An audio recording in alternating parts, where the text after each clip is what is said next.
ऐकलं तर मग या मालिकेत आज आपण पाहणार आहोत चैतन्य आणि अर्जुनने तर प्लॅन केलेला असतो की आज काहीही झालं तरी प्रियाच्या पायावरची जन्मखून पाहायचीच.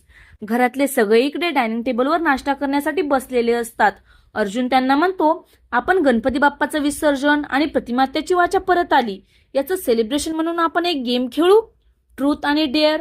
तसा रविराज म्हणतो, म्हणजे काय ते ट्रूथ आणि डेअर म्हणजे कसला खेळ? तसा चैतन्य म्हणतो, हो थांबा सांगतो समजून.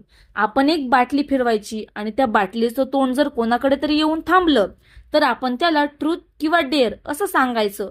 त्याने जर ट्रूथ निवडलं तर त्याने त्याच्या आयुष्यातली खरी गोष्ट सगळ्यांना सांगायची आणि डेअर जर निवडलं जे त्याला करणं शक्य नाही ते करायला सांगायचं. सिंपल आहे. रविराज म्हणतो, असं आहे का, मग ठीक आहे. इकडे पूर्णाजी म्हणते, ए बाबा मला उड्या बिड्या मारायला सांगणार नाही ना? तसा अश्विन म्हणतो, नाही ग आजी.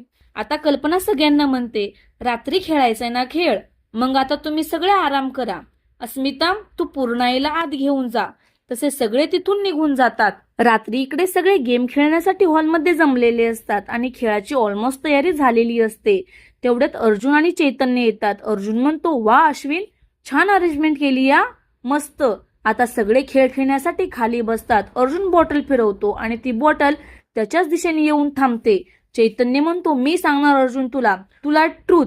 तू तुझ्या मनात सायली वहिनींबद्दल काय आहे ते सांग. अर्जुन म्हणत असतो, ते ना. रविराज म्हणतो, अरे सांग ना. कल्पनाही अर्जुनला म्हणते, बोल बोल लाजतोयस काय? प्रतापही म्हणतो, अरे अर्जुन लाजतोयस काय? माझा मुलगा आहेस ना, हे बघ माझा मुलगा असशील ना तर आत्ताच्या आत्ता खरं सांगशील. अश्विनही म्हणतो, अरे दादा एवढा सोपा प्रश्न विचारला आहे तुला, आणि तुझं वहिनीवर किती प्रेम आहे हे तर आम्ही हॉस्पिटलमध्ये तर बघितलंच आहे ना. आता पुढच्या भागात पाहूया, या गेमच्या निमित्ताने का होईना अर्जुन त्याच्या मनातलं सायलीविषयीचं प्रेम सायलीला सांगू शकेल का नाही. असेच नवनवीन ट्विस्ट पाहण्यासाठी आपल्या या चॅनलला सबस्क्राईब नक्की करा. हा भाग पूर्ण पाहिल्याबद्दल धन्यवाद.